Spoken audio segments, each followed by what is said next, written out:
একটা জুন পুষার একটা ম্যাচ যেভাবে খেলে পরের ম্যাচও ওইভাবেই খেলতে চায়, কিন্তু রাশারের জন্য তারা খেলতে পারে না। একটা জুন পুষার কখনোই রিক্সে যায় না, তারা সবসময় সেফ নিয়ে খেলে। তারপরও যদি হুট করে মারা যায় তোমাদের বকা শোনা লাগে। তোমরা একটাবারও ভাবো না যে জুন পুষারটা কেন মারা গেল, কিসের জন্য মারা গেল। তোমরা জুন পুষারের থেকে একটাবার শোনো না, হুদাই বকাবকি করো, রাগারাগি করো। তোমরা যেভাবে রাশ খেলো আমরা তো ওইভাবে খেলি না ভাই। আমরা সব সময় জুনের বাহিরে থাকি। আমরা চাই না যে আমাদের জন্য তোমাদের মাইনাস হোক, আমরা কখনোই চাই না ভাই। তারপরও যদি হয়ে যায় তো তোমরা তো বোঝোই না, হুদাই রাগারাগি করো। আমরা তো জানি ভাই যে আমরা মারা গেলে তোমরা মাইনাস খাবা, আমাদের উপর তোমাদের পুরা টিমের দায়িত্ব থাকে।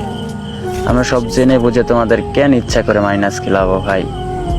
একটাবার তোমরা বোঝার চেষ্টা করো, একটা জুন পোষার কি জেনে বুঝে তোমাদেরকে মাইনাস খাওয়াই? হয়তো তারা ফাইট নিতে চায় না, কিন্তু এমন চাপ পড়ে যায় যে ফাইট নেওয়া ছাড়া আমাদের করার কিছুই থাকে না। যদি একটা স্কোয়াড আমাদের গাড়িকে ফায়ার করে তাহলে কেমনে টিকবো ভাই ওদের সাথে বলো? আমরা তো একজনের সাথেই পারি না, আমরা জোন পুশ দিয়ে দিয়ে আমাদের খেলার স্কিলটাই হারিয়ে ফেলেছি। একটা প্লেয়ারের সাথেই পারি না, আর যদি স্কোয়াড ধরে আমাদের তাহলে কিভাবে পারবো ভাই? তোমরা কিছু না বুঝে না শুনে হুদাই বকা দাও, হুদাই রাগারাগি করো। একটাবারও তো জিজ্ঞেস করো না যে জুন পুষার কেন তুমি মারা গেলা, কিংবা কিসের জন্য মারা গেলা।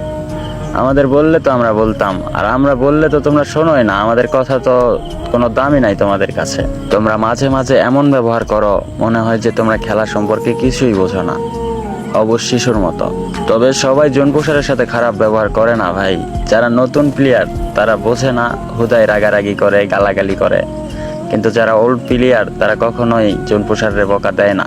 আমি অনেক স্কোয়াড পেয়েছি, তবে আমি কোনো কারণে যদি মারা যাই প্রথমেই বলি যে সরি ভাই, আমার ভুল হয়ে গেছে। তো দুই একটা প্লেয়ার বলে যে এই সরি বলা লাগবে না মিয়া, আমরা সব বুঝি। আর দুই একটা স্কোয়াড হুদাই বকাও দেয়। তো গাইস, আমার খেলার মতো প্লেয়ার নাই।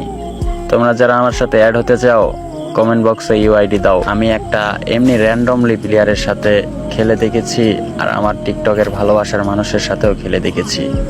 অনেক পার্থক্য ভাই, তাদের থেকে আমার টিকটকের ভালোবাসার মানুষের অনেক পার্থক্য। তারা আমারে মনে হয় যে মাথায় তুলে রাখে। কি বলবো, যদি একটা ম্যাচে 2বার 3বার মারা যায় তারা রিভাইভ দেয় কোনো কথা ছাড়াই।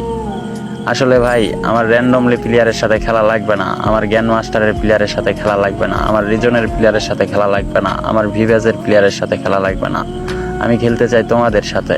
তোমাদের ভালোবাসা আসলেই সত্যি কঠিন ভাই। তোমাদের সাথে খেলবো আমি প্রত্যেকটা ম্যাচ। তোমাদের আমি অনেক ভালোবাসি ভাই। একটু ছোট ভাই কিংবা বড় ভাই হিসেবে আমার পাশে থেকো। ইনশাল্লাহ একদিন তোমাদের সামনে সফলতা আমি নিয়ে আসবো।